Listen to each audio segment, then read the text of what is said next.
नमस्कार, KP news 24/7 में आपका स्वागत है। मैं हूं अश्विनी आपके साथ। चलिए एक नजर डालते हैं आज के मुख्य समाचारों पर। केपी न्यूज में अवैधशील पदार्थों से संबंधित दिखाई गई न्यूज का हुआ असर। संयुक्त वाणिज्यिक आयुक्त ने गोदाम को सील कर दिया। कर्नाटक में माइक्रो फाइनेंस कंपनियों के खिलाफ अध्यादेश मसौदे को अंतिम रूप देने की तैयारी। जी परमेश्वर ने कही बात। मराठा आरक्षण कार्यकर्ता जरांगे की भूख हड़ताल 5 दिन से जारी। बिगड़ी तबीयत, इलाज लेने से किया इनकार। आपदा वालों की लुटिया यमुना में ही डूबेगी। केजरीवाल के जहरीले पानी वाले बयान पर प्रधानमंत्री मोदी का पलटवार। गंगा में डुबकी लगाई मैंने और ठंड खरगे को लग गई। गृह मंत्री अमित शाह ने खरगे के बयान पर किया तंज। जो जैसा करेगा वो वैसा भरेगा। अन्ना हजारे का दिल्ली विधानसभा चुनाव से पहले बड़ा बयान। खुलेआम बता दिया किसे दे वोट।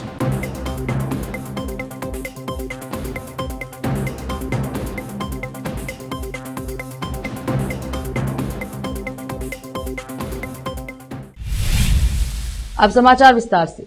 मंगलवार 28 जनवरी को केपी न्यूज 24/7 ने बीदर में स्थित एक गोदाम में अवैध तंबाकू, पान मसाला गोदाम की न्यूज चलाई थी। केपी न्यूज पर खबर चलने के बाद गुलबर्गा के अधिकारियों और संयुक्त वाणिज्यिक आयुक्त ने बीदर में अवैध तंबाकू, पान मसाला गोदाम का दौरा किया। वाणिज्यिक कर संयुक्त आयुक्त यास्मीन वालीकर ने गोदाम का दौरा कर गोदाम में तंबाकू और पान मसालों का निरीक्षण किया और अधिकारियों ने नशीली पदार्थों के नमूने एकत्र किए और गोदाम को सील कर दिया गया। केपी न्यूज के कैमरामैन महेश डिगे का कवरेज।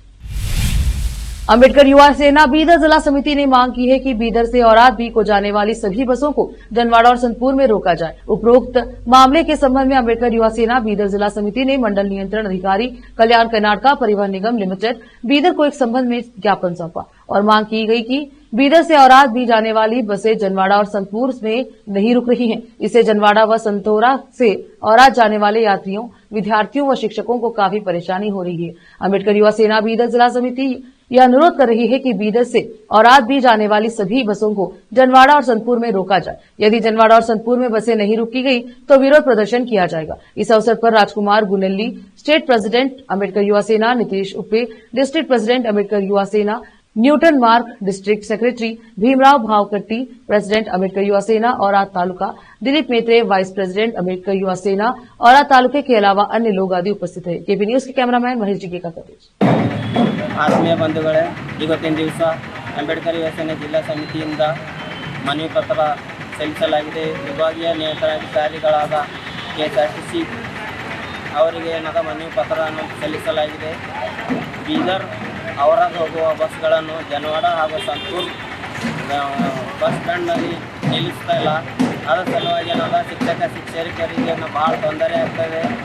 ಈ ತೊಂದರೆಯನ್ನು ಕೂಡಲೇ ಏನದ ಕಡಿವಾಣ ಹಾಕಬೇಕಂತೇಳಿ ಅಂಬೇಡ್ಕರ್ ಯುವ ಸೇನೆ ಜಿಲ್ಲಾ ಸಮಿತಿಯಿಂದ ಮನವಿ ಪತ್ರ ಕೊಡಲಾಗಿದೆ।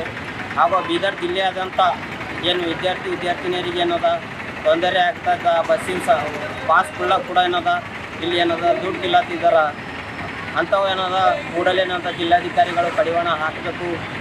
ಈ ಎಲ್ಲ ಸಮಸ್ಯೆಗಳೇನಂತ ಕೂಡಲೇ ಬಗೆಹರಿಸದಿದ್ದಲ್ಲಿ ನಾವೇನದ ಜಿಲ್ಲಾಧಿಕಾರಿ ಕಚೇರಿ ಎದುರೇನದ ಹೋರಾಟ ಮಾಡಲಾಗುವುದೆಂದು ಈ ಮೂಲಕ ಎಚ್ಚರಿಕೆ ನೀಡುತ್ತೇನೆ ಬಂಧುಗಳೇ। ಬೀದರ್ ಜಿಲ್ಲೆಯ ಕೆಎಸ್ಆರ್ಟಿಸಿ ಡಿಸಿ ಆಫೀಸ್ನಲ್ಲಿ ಇಂದು ಬೀದರಿಂದ ಔರಾದ್ಗೆ ಹೋಗ್ತಕ್ಕಂತಹ ಎಲ್ಲ ಬಸ್ಸುಗಳು ಜನವಾಡ ಮತ್ತು ಸಂತೂರಿನಲ್ಲಿ ಬಸ್ಸು ತಂಗುದಾಣದಲ್ಲಿ ನಿಲ್ಲಿಸಬೇಕು।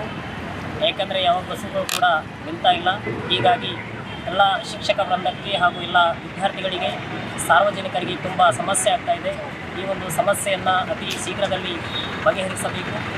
ಒಂದು ವೇಳೆ ಬಗೆಹರಿಸದಿದ್ದಲ್ಲಿ ನಾವು ಅಂಬೇಡ್ಕರ್ ಯುವ ಸೇನೆ ವತಿಯಿಂದ ಉಗ್ರವಾದ ಹೋರಾಟವನ್ನು ಮಾಡುತ್ತೇವೆ ಅಂತ ಹೇಳುತ್ತಾ ಭೀಮರಾವ್ ಬಾವಿಕಟ್ಟೆ तालुका अध्यक्षर औरादबा।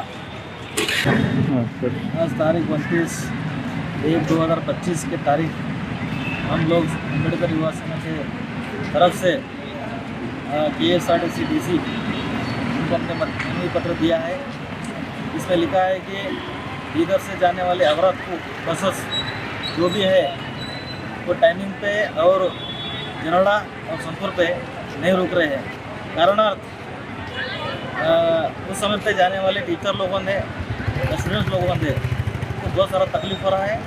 इसके हिसाब से हमने उनको आज मनवी पत्र दिया है और कहते हुए ये कहा है कि अगर इस प्रकार काम नहीं हुआ तो हम बड़े पैमाने में होराटा करने वाले हैं। ये कह के हमने उनको मनवी पत्र दिया है। इसी के साथ में जो भालकी डिपो से निकलता है बस वाया संगम से लखनगांव ये संगम और सुनार जाता है, वो हमेशा अक्सर खराब होते रहता है।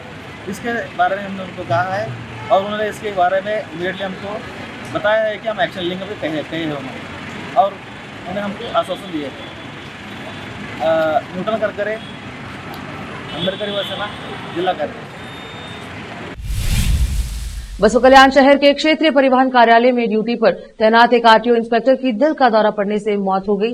बागलकोटे जिले के गद्दानकेरी निवासी विजय कुमार 52 वर्षीय भजंत्री दिल के दौरे के कारण मौत हो गई। इस संबंध में नगर थाने में मामला दर्ज कर लिया गया है और मामले की जांच की जा रही है। खबर सुनकर DSP JS Nyamagouda, CPI Ali साहब, पीएसआई सुरेश हजारगी समेत अधिकारियों ने घटनास्थल का दौरा कर निरीक्षण किया। बसों कल्याण से केपी न्यूज के संवाददाता समीर शेख की रिपोर्ट।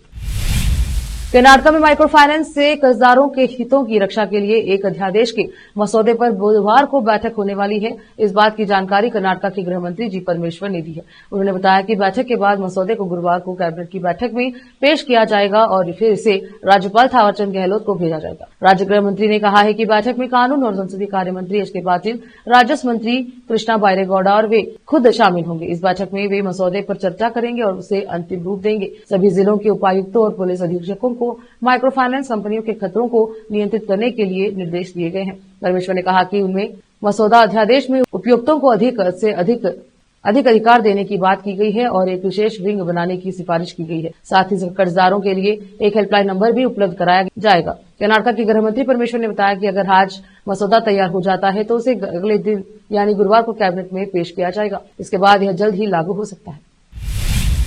मराठा आरक्षण की मांग को लेकर अनिश्चितकालीन भूख हड़ताल कर रहे मराठा कार्यकर्ता मनोज रांगे की तबीयत बिगड़ रही है। अनशन के लगातार 5वें दिन उनकी तबीयत में गिरावट नजर आई। इस दौरान मेडिकल टीम ने उनसे इलाज के लिए कहा, लेकिन जरांगे ने इससे इनकार कर दिया। मनोज जरांगे ने 25 जनवरी को भूख हड़ताल शुरू की थी। सितंबर 2023 के बाद यह उनकी 7वीं भूख हड़ताल है। अपनी आरक्षण मांग के अलावा जरांगे ने बीड़ जिले के मासाजोग गांव के सरपंच संतोष देशमुख की हत्या में शामिल लोगों के लिए मृत्युदंड की मांग की। लगातार 5 दिन से जारी हड़ताल के चलते उनकी सेहत में गिरावट नजर आ रही है। भाजपा विधायक सुरेश दास ने बुधवार सुबह महाराष्ट्र के जालान जिले के अंतरवल्ली सरती गांव में धरना स्थल पर जरांगे से मुलाकात की और उनसे नसों के जरिए तरल पदार्थ लेने का आग्रह किया, लेकिन जरांगे ने इससे भी इनकार कर दिया। हालांकि स्थानीय लोगों के अनुरोध पर जरांगे ने सोमवार को थोड़ा पानी पी लिया था। मंगलवार को भी बीड़ सरपंच संतोष देशमुख ने परिवार के अनुरोध के बाद कार्यकर्ता पानी देने के लिए राजी हो गए। एक मेडिकल टीम धरना स्थल पर तैनात है जो उनका इलाज करने की इजाजत मांग रही है, लेकिन जरांगे ने किसी भी प्रकार की सहायता लेने से इनकार कर दिया है। जिला civil surgeon doctor R S. Patil और एक मेडिकल टीम धरना स्थल पर मौजूद है। रुकते छोटे से ब्रेक के लिए, जल्द लौटेंगे ब्रेक के बाद।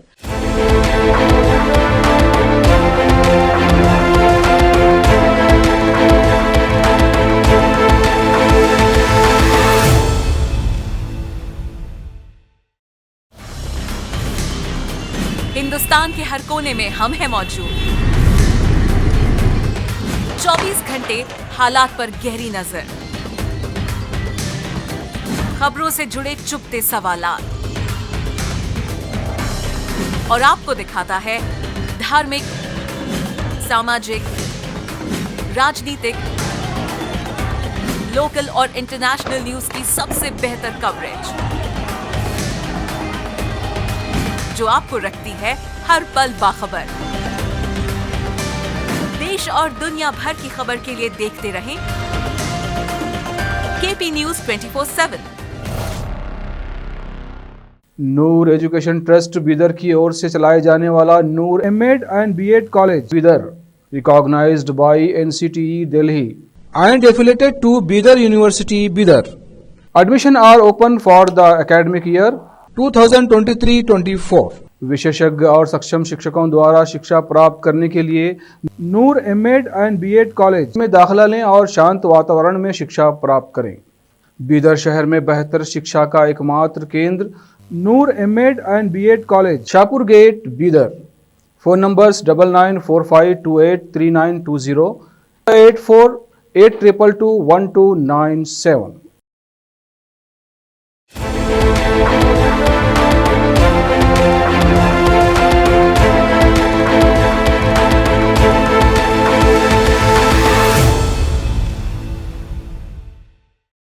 ब्रेक के बाद स्वागत है आपका। देखते हैं अंतर्राष्ट्रीय समाचार।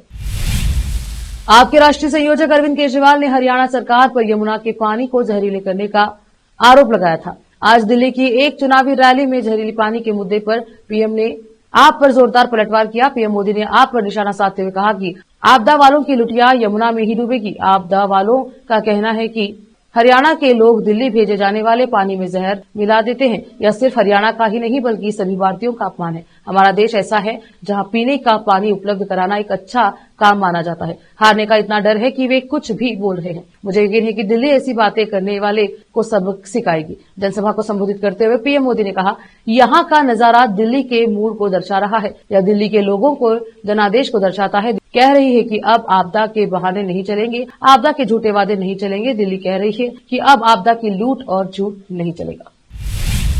कांग्रेस सांसद राहुल गांधी ने मंगलवार 28 जनवरी 2025 को दिल्ली के पटनपड़गंज विधानसभा क्षेत्र में एक चुनावी जनसभा को संबोधित करते हुए आदमी पार्टी और इसके राष्ट्रीय संयोजक अरविंद केजरीवाल पर तीखे हमले किए। राहुल गांधी ने रैली को संबोधित करते हुए वह कहा कि केजरीवाल ने कहा था कि नई तरह की राजनीति करूंगा, लेकिन जब गरीबों को जरूरत पड़ी तो कहीं नहीं दिखे। जब दिल्ली में हिंसा हुई तो वह कहीं नहीं दिखे। वही जनसभा के बीच आजान भी होने लगी थी। उस समय राहुल गांधी भाषण रोक दिया। राहुल गांधी ने कहा था कि भ्रष्टाचार मुक्त राजनीति करूंगा, लेकिन उन्होंने सबसे बड़ा शराब घोटाला किया। आम आदमी के अधिकारों की बात करने वाले केजरीवाल शीश महल में रहते हैं। दिल्ली की जनता उनकी सच्चाई जान चुकी है और विधानसभा चुनाव में उनको सबक सिखाने वाली है।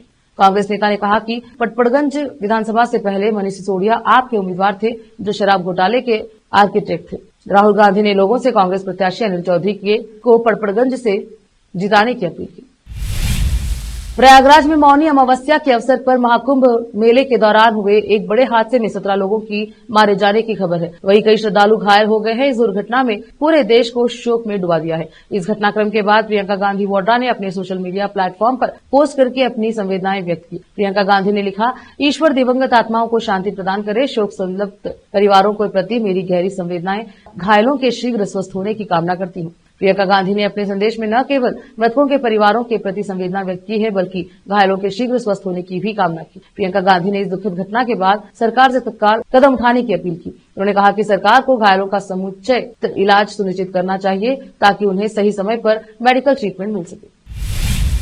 दिल्ली चुनाव की तारीख जैसे जैसे नजदीक आ रही है, वैसे वैसे सभी राजनीतिक पार्टियों की सक्रियता बढ़ती नजर आ रही है। राष्ट्रीय राजधानी में सत्ताधारी आम आदमी पार्टी, मुख्य विपक्षी भारतीय जनता पार्टी और कांग्रेस के बीच त्रिकोणीय लड़ाई होने की संभावना है। एक और जहां अरविंद केजरीवाल के नेतृत्व में आप लगातार तीसरी बार अकेले दम पर सरकार बनाने की कोशिश कर रही है, वही भाजपा विपक्ष की भूमिका से हटकर दिल्ली में डबल इंजन की सरकार बनाने के लिए बेताब है। जबकि पिछले 2 चुनाव से एक भी सीट पर जीत दर्ज नहीं कर पाने वाली कांग्रेस दिल्ली में अपना अस्तित्व बचाने के लिए मैदान में है। इसी बीच समाज सेवी अन्ना हजारे ने दिल्ली चुनाव और आम आदमी पार्टी के राष्ट्रीय संयोजक अरविंद केजरीवाल पर अपनी प्रतिक्रिया दी। उन्होंने कहा कि वो केजरीवाल से बात नहीं करते, वही जनता दिल्ली चुनाव में वोट करते समय प्रत्याशी को ध्यान में रखकर वोट दे। समाज सेवी अन्ना हजारे ने दिल्ली चुनाव और अरविंद केजरीवाल पर बोलते हुए कहा, जो जैसा करेगा वो वैसा भरेगा। दिल्ली के लोग उम्मीदवार देखकर वोट दे। जिस दिन से अरविंद केजरीवाल ने पार्टी बनाई है, मैं उससे बात नहीं करता। दिल्ली चुनाव में जनता के वोट देने को लेकर उन्होंने कहा, जनता उम्मीदवार देखकर शुद्ध आचार, शुद्ध विचार, जीवन निष्कलंक और जीवन में प्यार और जिसमें अपमान सहन करने की शक्ति हो, ये सब गुण जिसमें हो, जनता ऐसे उम्मीदवार को ही वोट करे। रुकते हैं समाचारों का सिलसिला, लेते हैं छोटा सा ब्रेक। हिंदुस्तान के हर कोने में हम हैं मौजूद। 24 घंटे हालात पर गहरी नजर, खबरों से जुड़े चुपते सवालात और आपको दिखाता है धार्मिक, सामाजिक, राजनीतिक, लोकल और इंटरनेशनल न्यूज की सबसे बेहतर कवरेज, जो आपको रखती है हर पल बाखबर। देश और दुनिया भर की खबर के लिए देखते रहें केपी न्यूज 24/7। ब्रेक के बाद स्वागत है आपका। देखते हैं समाचार। केंद्रीय गृह मंत्री अमित शाह ने मंगलवार को कांग्रेस के नेशनल प्रेसिडेंट मल्लिकार्जुन खड़गे के उस बयान का पलटवार किया जिसमें उन्होंने कहा था कि क्या गंगा में नहाने से गरीबी खत्म हो जाएगी। केंद्रीय गृह मंत्री अमित शाह ने तंज भरे लहजे में कहा कि महाकुंभ में गंगा में डुबकी लगाई मैंने और ठंड खड़गे को लग गई। दिल्ली की कालकाजी विधानसभा में एक चुनावी रैली को खिताब करते हुए गृह मंत्री अमित शाह ने कहा कि कल मैंने महाकुंभ में गंगा की डुबकी लगाई, लेकिन दुनिया में आपने ऐसा कहीं नहीं देखा होगा कि डुबकी मैंने लगाई और ठंड कांग्रेस अध्यक्ष को लग गई। वो कह रहे हैं कि अमित शाह के गंगा में डुबकी लगाने से गरीबों का भला नहीं होगा। खड़गे साहब, आपने पूरा जीवन डुबकी नहीं लगाई, लेकिन आपने गरीबों का क्या भला किया, ये तो बताइए। मैं बताता हूं कि पीएम मोदी भाजपा इस देश की परंपरा और आस्था में विश्वास करती है, इसलिए भव्य करतारपुर साहिब कॉरिडोर भी बनता है और महाकुंभ का मेला भी लगता है। बॉलीवुड की फेमस एक्ट्रेस में एक तारा सुतारिया ने अपने बोल्ड लुक से बढ़ाया इंटरनेट का पारा। हाल ही में तारा को एक इवेंट में देखा गया। अगर उनके आउटफिट की बात की जाए तो उन्होंने ऑल व्हाइट ड्रेस पहनी हुई थी, जिसमें ओवरकोट और मिनी ड्रेस के साथ आंखों पर ब्लैक सनग्लासेस लगाकर दिए पैप्स को बोल्ड पोज। उनकी हर एक अदा और लुक से एलिगेंसी झलक रही थी। केपी न्यूज में अवैधशील पदार्थों से संबंधित दिखाई गई न्यूज का हुआ असर। संयुक्त वाणिज्यिक आयुक्त ने गोदाम को सील कर दिया। कर्नाटक में माइक्रो फाइनेंस कंपनियों के खिलाफ अध्यादेश मसौदे को अंतिम रूप देने की तैयारी। जी परमेश्वर ने कही बात। मराठा आरक्षण कार्यकर्ता जरांगे की भूख हड़ताल 5 दिन से जारी। बिगड़ी तबीयत, इलाज लेने से किया इनकार। आपदा वालों की लुटिया यमुना में ही डूबेगी। केजरीवाल के जहरीले पानी वाले बयान पर प्रधानमंत्री मोदी का पलटवार। गंगा में डुबकी लगाई मैंने और ठंड खड़गे को लग गई। गृह मंत्री अमित शाह ने खड़गे के बयान पर किया तंज। जो जैसा करेगा वो वैसा भरेगा। अन्ना हजारे का दिल्ली विधानसभा चुनाव से पहले बड़ा बयान। खुलेआम बता दिया किसे दे वोट।